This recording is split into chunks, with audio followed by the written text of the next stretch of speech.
የኢትዮጵያ ሕዝባዊ አብዮታዊ ፓርቲ ኢህአፓ አመራርና የትብብር ለኢትዮጵያ አንድነት ጥምረት ጸሐፊ ምስጢረ ሥላሴ ታምራት በአገሪቱ ስልታዊ ጥቅሞችና ወቅታዊ የመንግሥት አሰራር ላይ ጠንከር ያለ ትችት ሰንዝረዋል። ምስጢረ ሥላሴ ብሔራዊ ጥቅም ከዜጎች ደህንነትና መብት ጋር የማይነጣጠል መሆኑን በመጥቀስ አንድ መንግሥት የሕዝቡን ሕይወት መሠረታዊ ነጻነት ሳይጠብቅ ብሔራዊ ጥቅምን እያስከበርኩ ነው ሊል እንደማይችል ገልጸዋል። በዚህ ረገድ አሁን ያለው ገዢ ፓርቲ ይህንን ኃላፊነት ተወጥቷል ብለው እንደማያምኑም አስታውቀዋል። ለዚህም ማሳያ አድርገው ያቀረቡት በትግራይ ጦርነት ወቅት የኤርትራ ጦር መግባቱና የሰላማዊ ዜጎች ሕይወት መጥፋቱ መላምት ሳይሆን በሰነድ የተረጋገጠ እውነታ መሆኑን ነው። እንዲህ ያሉ ድርጊቶች እንዴት የኢትዮጵያን ብሔራዊ ጥቅም እንደማስጠበቅ ሊቆጠሩ ይችላሉ ሲሉም ጠይቀዋል። በተመሳሳይ የሱዳን ጦር የኢትዮጵያን ድንበር በጣሰ ጊዜ መንግሥት ከሱዳን ወንድሞች ጋር ግጭት ላለመፍጠር በሚል ዝምታ መምረጡን ቢገልጽም የአካሄድ ከዜጎች ደህንነት ይልቅ ለፖለቲካዊ ጊዜያዊ ጥቅም ቅድሚያ የመስጠት ዝንባሌ መሆኑን የመንግስትን ቁርጠኝነት ጥያቄ ውስጥ የሚከት መሆኑን አመልክተዋል። እንደ ወደብ ያሉ ስትራቴጂካዊ ሀብቶች አያያዝን በተሳሳተ መንገድ መመራቱን የገለጹት ምስጢረ ሥላሴ በተለይ ከሶማሊላንድ ጋር በተያያዘ መንግስት የኢትዮጵያን የወደብ ጥያቄ የያዘበት መንገድ የአገሪቱን ትክክለኛ ጥቅም የሚያሳንስና በዓለም አቀፍ ደረጃ ጉድለት ያለበት ነው ብለዋል። የአባይ ወንዝ ጉዳይም ከአፍሪካዊ የሽምግልና ሂደት በከፊል ወጥቶ የውጭ አካላትን እንዲያካትት መደረጉ እና የታቀደው የቱርባን ብዛት ከ16 ወደ 13 ዝቅ እንዲል መደረጉ የቀደመው ዲፕሎማሲ ውድቀት ማሳያ መሆኑን ገልጿል።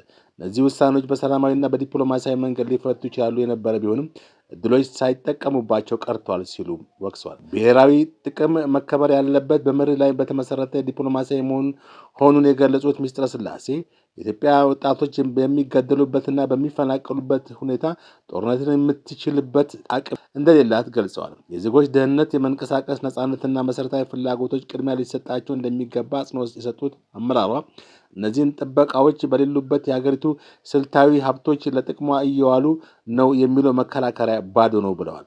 በማጠቃለያውም ኢህአፓ ዲፕሎማሲን፣ ስልታዊ ሀብት አያያዝንና የሰብአዊ መብቶችን መከበር የሚያመጣጥን ብሔራዊ ማዕቀፍ እንዲኖር እንደሚሟገት አስታውቋል። አገርን መጠበቅ ማለት ህዝብን መጠበቅ መሆኑን፣ ይህንን ማድረግ ያልቻለ መንግስት አገሪቱን የረጅም ጊዜ መረጋጋት እንደሚሸረሽርም አስጠንቅቀዋል።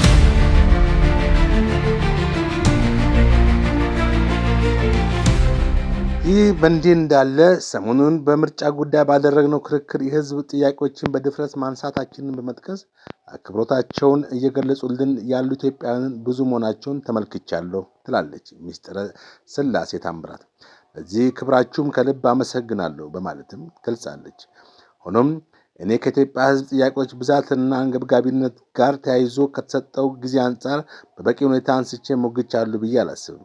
ተጀመረ እንጂ አልተቋጨም። ገና ብዙ እንሰራለን በማለትም ትናገራለች።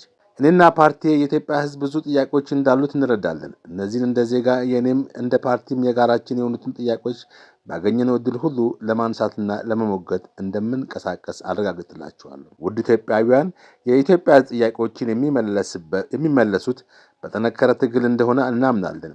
ለዚያም እኔ ሆንኩ ፓርቲ ወቅት የሚፈልገውን ጠንካራ ትግል በጽናት እንደምንገፋበት ዛሬም በድጋሚ ቃል እገባለሁ። የምናነሳቸው የጋራ አጀንዳዎች በወቅታዊ ድጋፍ ብቻ ታጅበው እንዳይቀሩ የጋራ ትግላችን እስከ መጨረሻው እንዲሆን ጥሪ አቀርባለሁ። በዋናነት የድጋፋችሁ ትግላችን ውጤት በሚያመጣበት አንገብጋቢ ሁኔታ ላይ አግባብ ባለው ሁኔታ እንዲቀጥል እየጠየቅኩ ላሳያችሁት አጋርነት በድጋሚ አመሰግናለሁ ስትል በማህበራዊ ሚዲያ በኩል መልእክቷን አጋርታለች።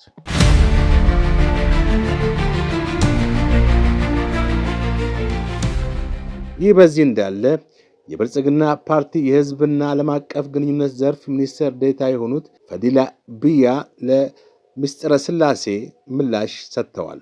እንዲህ ይነበባል። በፈዲላ ብያ አንድ ጋዜጠኛ ከእንግዳው ለቀረበለት ሐሳብ ለምሳሌ እኔ አልተጨቆንኩም፣ እንዴት ሁሉም ኢትዮጵያዊ በጭቆና ስር ነበር ይባላል ብሎ እንግዳውን ጠየቀ። መልስ የለም፣ ፍጥጥ ብቻ። ፖለቲካ አሉታዊ ወይም ኔጋቲቭ ቃላትን በማጣመር የህዝብን ስሜት ለመቀስቀስ የምንጠቀምበት ርካሽ ዘዴ ሳይሆን ፖለቲካ ሐሳብ ፉክክር የሚደረግበት ፍትሃዊ መድረክ ነው። ምርጫ ደግሞ የፉክክር መወጫ ወይም መጫወቻ ሜዳ ነው። ሐሳብ ያለው ሁሌም በፉክክር ያሸንፋል። ሐሳብ የሌለው ሁሌም ተሳታፊ ነው። ግን ፓርቲያችን ብልጽግና የዚህ ፍትሃዊ ፉክክር ተሳታፊ ሆኖ ሲቀር በልበ ሙሉነት ነው። የኛ ትውልድ ያ ትውልድ አይደለም።